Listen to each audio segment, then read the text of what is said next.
Welcome to a deep dive into navigating a world that, seems to be spinning faster and faster all the time. Yeah. We're going to explore how to find your footing, Right. maybe even thrive amidst all this change. Uh, And the source material may surprise you. right.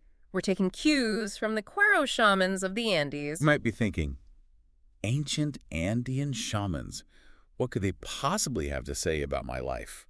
But hold on, Right. because their worldview offers surprisingly practical tools for not just surviving, Yeah. but truly thriving in these turbulent times we're all experiencing. Okay, color me intrigued. I'm ready to unpack this. Well, let's start with this idea of Pachakuti, Okay. which translates to a time of great upheaval and transformation. Okay.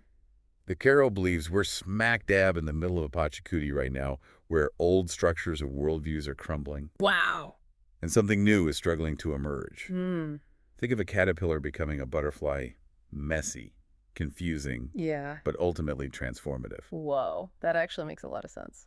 I mean, the world is changing at a dizzying pace, right? Yeah. Technology, Mhm. societal norms, the environment. Uh-huh. Sometimes it feels like I'm just trying to keep my head above water. Exactly.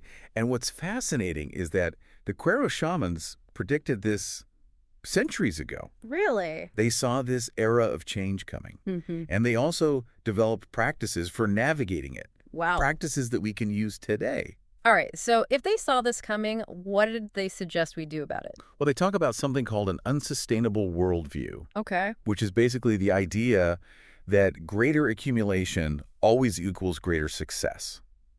More money, Right. more possessions, more status. Right. That's the path to happiness, right? Right. But the Cuero would say this worldview is becoming increasingly unsustainable, Yeah. both for us as individuals and for the planet as a whole. Okay, I can see that. It's Yeah. like a hamster wheel. Right. You can always have more, but it doesn't necessarily lead to happiness. Right. In fact, the pursuit of more often creates so much pressure, so much stress. It becomes a trap. Yeah. Imagine an upper-middle-class family constantly striving to keep up with the Joneses.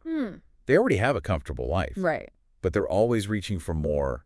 A bigger house, a fancier car, more exotic vacations. It never ends. They work longer hours, stress about finances, Oh, yeah. maybe even sacrifice their health or relationships, Right. all for the sake of more.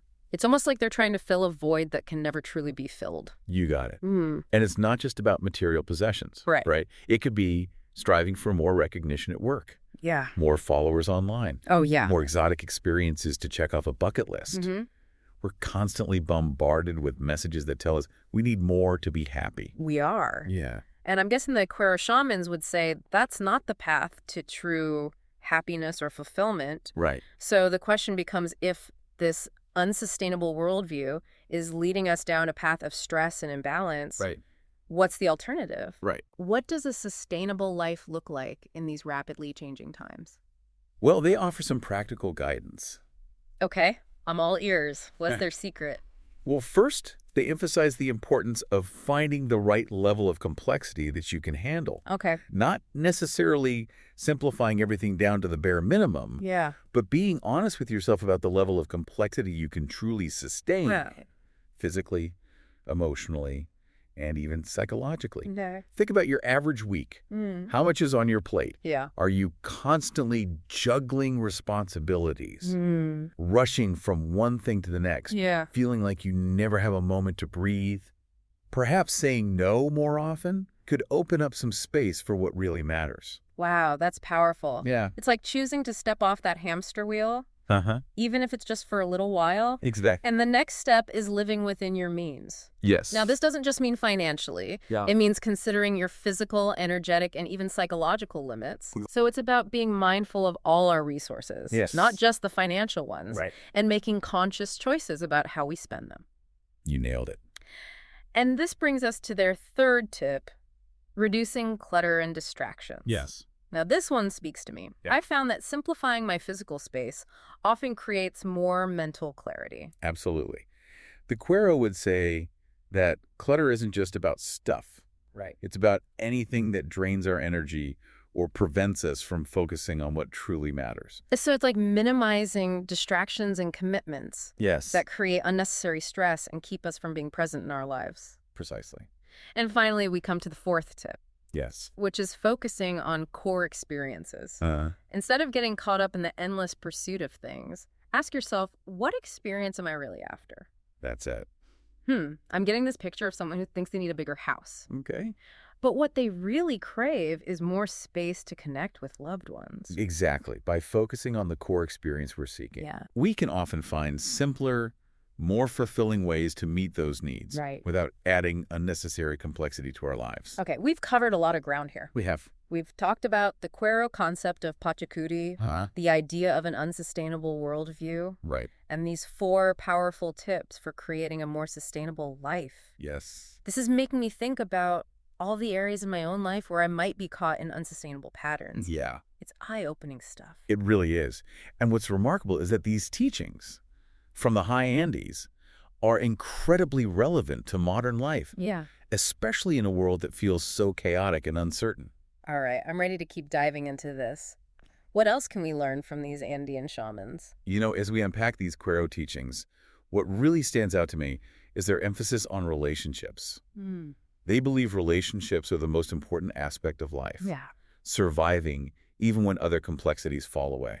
That's fascinating. I was reading about that too. They really seem to see relationships as the foundation of a fulfilling and meaningful existence. Right, and it makes me think about Tony Robbins' 6 basic human needs. Okay. You know, certainty, variety, significance, Ah. connection, growth, and contribution. Yeah. It seems like the Quero perspective aligns beautifully with this idea. Okay. I'm with you. I'm familiar with those needs. Yeah. But I'm really curious to hear how the shamans viewed those concepts. Okay. What's their take on, say, certainty and comfort?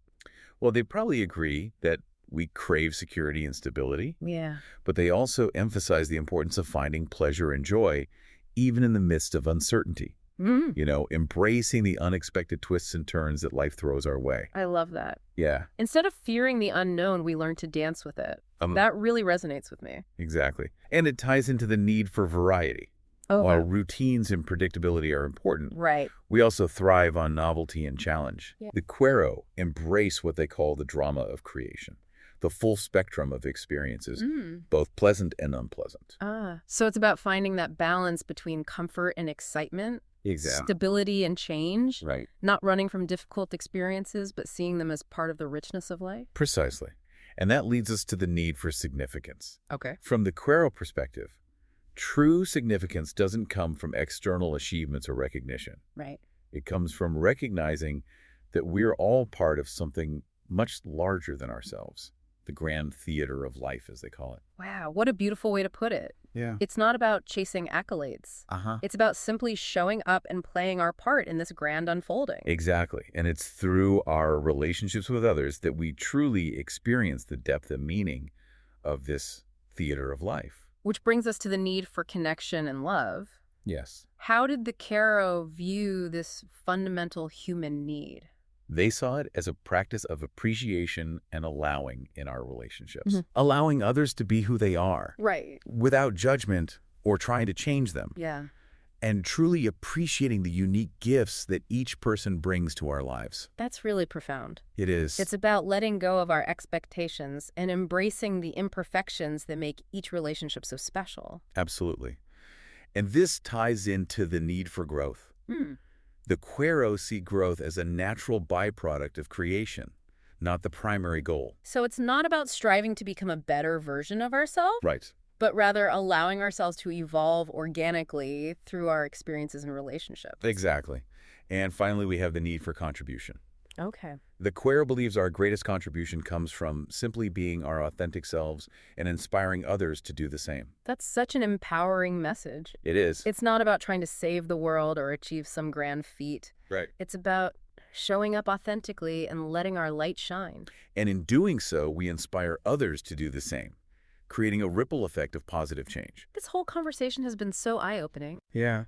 I'm beginning to see how these shamanic principles can be applied to so many different aspects of my life. Right. It's like a new lens for viewing the world.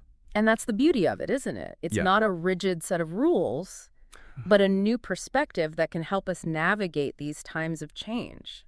What I find particularly inspiring is that the Quero's message is ultimately one of hope and empowerment. Yeah.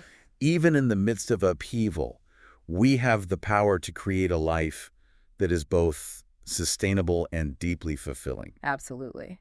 They remind us that the key to navigating these changes is to turn inward, Mm. connect with our true selves, and nurture meaningful relationships.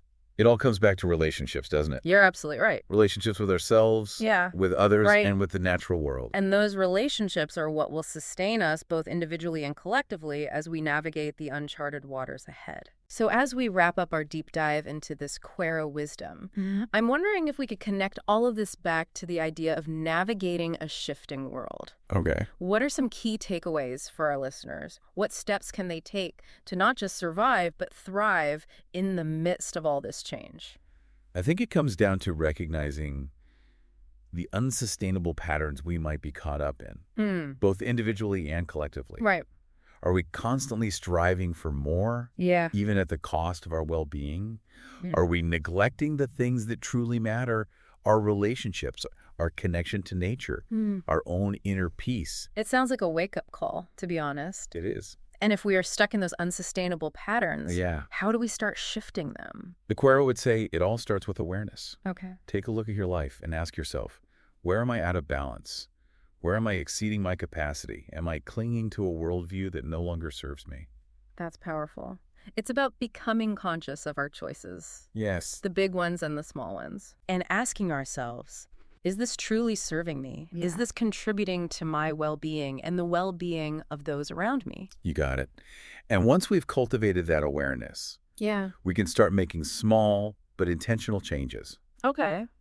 Simplify where we can prioritize our relationships and find joy in the simple moments. It's about creating a life that feels more aligned with our values, Exactly. our true selves, Uh-huh. a life that feels sustainable and joyful. Beautifully said. Yeah. And remember, there's no right or wrong way to do this. It's a journey of exploration and discovery, Yeah. a process of finding what works for you. I love that it takes the pressure off. So as we wrap up, I'd love to leave our listener with a final thought-provoking question to ponder. Right. If you could let go of just one thing that's adding unnecessary complexity to your life, what would it be? And what new possibilities might open up in its place? That's a great question to sit with for a while. Yeah. What feels heavy? What drains your energy? Yep. What could you release to create more space for joy, for connection, for the things that truly nourish your soul? This has been an incredibly enriching conversation. It has. Thank you so much for sharing your insights. You're welcome. And to our listener, we encourage you to keep exploring these ideas, Yes. see what resonates with you, Uh-huh. and start taking small steps towards creating a life that feels more aligned and joyful.